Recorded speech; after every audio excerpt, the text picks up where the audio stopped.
Bienvenue chers téléspectateurs à ce nouveau numéro du magazine Oui, la RDC peut, qui jette un regard dans le secteur agroalimentaire avec le programme du service national. Pour ce faire, nous recevons le journaliste analyste Joachim Diana qui nous en parlera en long et en large.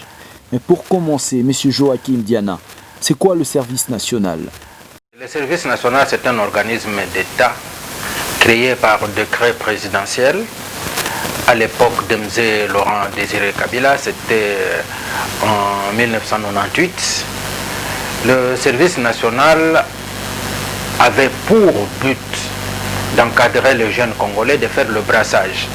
C'est-à-dire, on s'était rendu compte que la jeunesse congolaise n'existait pas en quelque sorte. On avait la jeunesse de telle tribu, la jeunesse de tel parti politique, la jeunesse de là, de gauche à droite, mais il n'y avait pas de jeunes Congolais, les gens qui réfléchissaient Congo avant de réfléchir tribu et comme ça.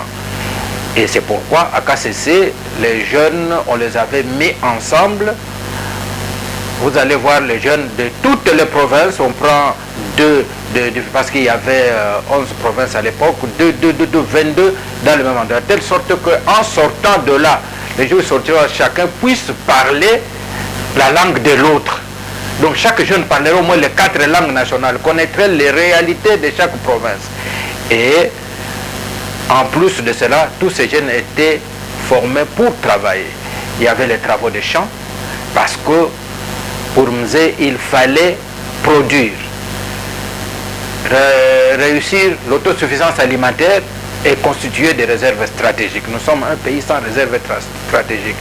C'est-à-dire, lorsqu'il y a une guerre ici, vous ne savez plus importer, les gens sont incapables d'aller au champ, les gens vont mourir de faim. C'est pourquoi il fallait des réserves stratégiques. C'est pourquoi il avait créé à la présidence de la République une direction de réserve stratégique. Au même moment, il a mis en place le service national. C'est ça l'objectif du service national, nourrir la population congolaise et mettre en place, se constituer des réserves stratégiques, au même moment créer le sentiment patriotique dans les Congolais.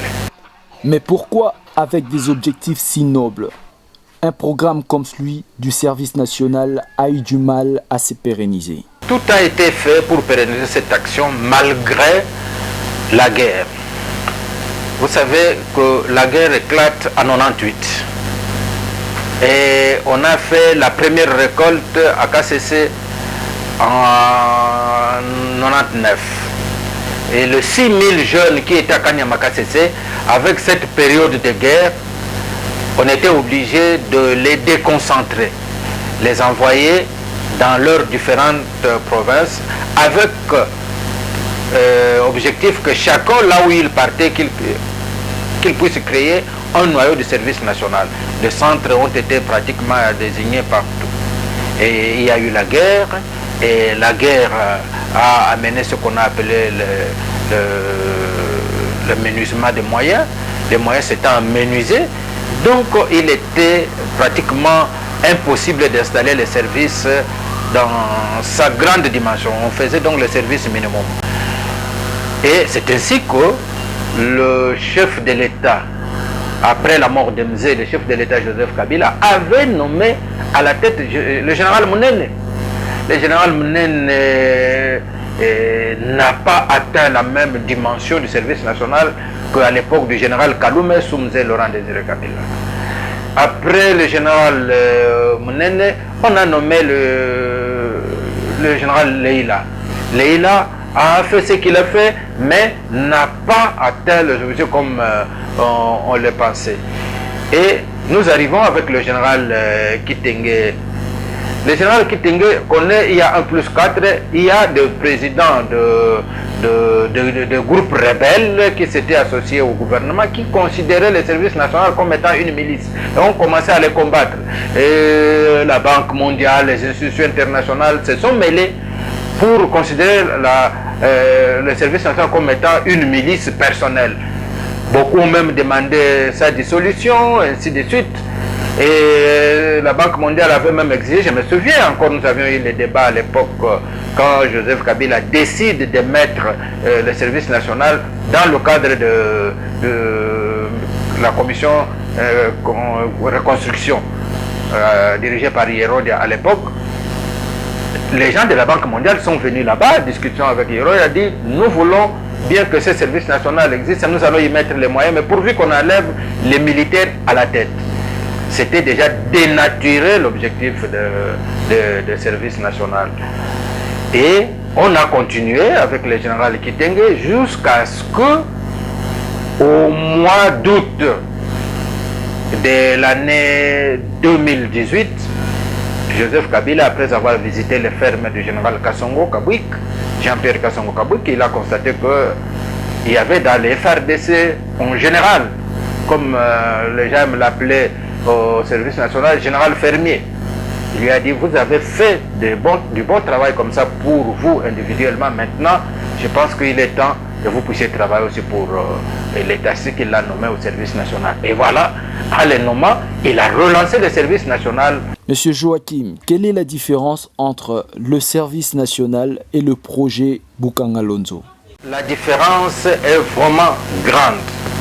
Le service national est un service de l'État, relevant de la présidence de la République, avec comme autorité de tutelle le ministère de la Défense. Donc, relevant de l'état-major général des FARDC. Alors que le Bukangalonzo, c'était un projet public-privé. C'est-à-dire, l'État congolais se met ensemble avec un investisseur sud-africain.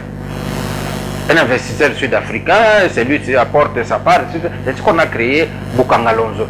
Donc c'est tout à fait différent. Bukangalonzo, l'autre différence, je peux la donner dans l'appréciation, c'est qu'au service national, c'est un peu comme un service commandé. C'est un service paramilitaire. Il y a une discipline dans la direction, ce qui n'est pas le cas à Bukangalonzo. Si vous prenez les ingénieurs qui étaient à Bukangalonzo, vous les amenez à KCC, demain, ils vont commencer à fuir, dire non, ils aimeraient être dans de belles hôtels, dans des histoires comme ça. Mais, comme au service national, sur la guerre contre la faim, les militaires se connaissent, se savent, agissent comme étant en guerre. Comme on dit, à la guerre comme à la guerre. Donc, c'est tout à fait différent. Et la preuve, c'est que le service national, depuis la mort d'Emzé, est resté. Malgré, il n'y avait que des petites productions ici à Menkao, à Kinshasa, un peu partout, il y avait des petites productions, mais est resté jusqu'à ce que qu'il y ait ce que même appelle la renaissance avec les générations. Faites de ça de Bukangalonzo, je pense que vous trouverez que quelques gens, il n'y a pratiquement plus, la nature va reprendre sa nature, son droit de cité un peu partout. Donc c'est ça la différence. Le service national est un service de l'État qui est un service paramilitaire qui travaille selon la discipline militaire.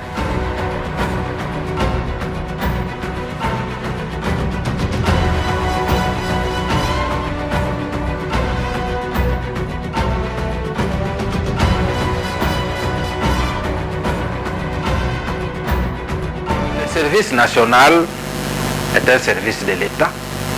Le service national avec ce que nous venons de faire à KCC maintenant a démontré qu'on peut compter sur lui. Vous voyez que Bukangalonzo, il y a eu beaucoup d'argent. On a parlé de 280 millions de dollars pour faire ce travail. Nous n'avons pas eu la production comme celle que nous venons de faire à KCC. Et imaginez-vous que qu'on prenne, ne fût-ce que, si je suis un peu glouton, la moitié de ce qu'on a donné à Bukangalonzo. On donne ça au service national. Je vous l'assure que après une saison, on va trouver partout à travers le Congo le maïs. On va faire de KCC une zone industrielle parce que avec la culture du soya et du tournesol, on va commencer à produire l'huile végétale là sur place.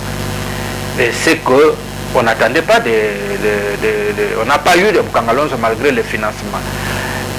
C'est pourquoi ce que nous attendons de l'État, que de mettre le service national à l'épreuve. Même pour dire que non, mais quand même, ces gens-ci parlent qu'on leur demande, ne fût-ce que pour cette année 2019, voici l'argent. nous allons voir ce que vous allez produire, vous allez voir ce que vous allez voir, et je crois que c'est le temps lui-même qui viendra encore vous dire, on vous ajoute encore parce qu'on voudrait, que encore vous ajoutiez telle culture, nous voudrions que vous ajoutiez telle culture. Dans 2 ans, 3 ans, 4 ans, nous aurons arrêté les importations de certains produits, comme le riz, comme le maïs. Vous savez que jusqu'à aujourd'hui, une grande quantité de maïs consommé dans le Katanga vient de la Zambie. Alors que nous avons un plus grand territoire, beaucoup plus d'hectares cultivables, beaucoup d'eau que la Zambie. Donc c'est une question de moyens, qu'on mette les services nationaux à l'épreuve. Dites, nous vous essayons comme on le fait, et puis on verra ce qu'il y aura comme travail. Et comment s'est déroulé le relancement du service national? Quand le général est arrivé, il a trouvé le service national était totalement à l'abandon. Tous les matériels agricoles étaient pratiquement cannibalisés. Il restait un vieux tracteur qu'on a réparé. Et avec ce seul vieux tracteur, on a essayé de faire le champ. On est arrivé à 250 hectares avec un tracteur AKCC. Mais parfois les gens oublient que KCC n'est pas seul. Nous avons Kundi qui doit avoir fait, je crois, encore 100 d'hectares. Vous avez Mweka, vous avez Feshi où il y a l'élevage. Vous avez Ngandajika. Et vous avez Lubumbashi. À Lubumbashi aussi, je crois, on a terminé la récolte. Donc, on n'a pas encore de chiffres pour voir la récolte totale. En Kundi, on a réussi combien, à Lubumbashi combien, et donc un peu partout là combien on a eu au total. Mais je peux dire qu'à KCC seulement, puisque nous étions à KCC, on peut avoir avoisiné le 1000 tonnes. C'est énorme. Vous allez avoir ces maïs avec des moyens des bords. Combien on peut avoir utilisé? Pratiquement pas grand-chose. Et là, c'est là on rend hommage aux 2 ministres, celui du budget et des finances, qui vraiment ont essayé de rafistoler, comme je l'ai dit, racler un peu les fonds, un peu pour contenter le général, prenez un peu ça, vous savez, ainsi de suite. Et on comprend que ce n'était pas prévu, ainsi de suite. On a raclé, on a donné, et voilà le travail qui est. Mais supposons que cette fois, on programme, on donne suffisamment de moyens, donc ce qu'on va avoir comme travail, ça dépassera des lois. J'ai dit, on avoisine 1000 tonnes avec 200 hectares. Quand on fait 1000 hectares, calculez vous-même qu'est-ce qu'on peut avoir. Et les 1000 hectares qu'on fera là, c'est dans des conditions beaucoup plus modernes. On a des tracteurs bien indiqués, on a des semoirs, on a des moissonneuses de bonne qualité. Et donc on peut faire mieux que ce qu'on a fait cette année. Mais pour ce qu'on nous donne, j'ai demandé la moitié. Donnez-nous même le 10e de ce qu'on a donné à Bukangalonzo. Et on va voir ce que le service national peut faire.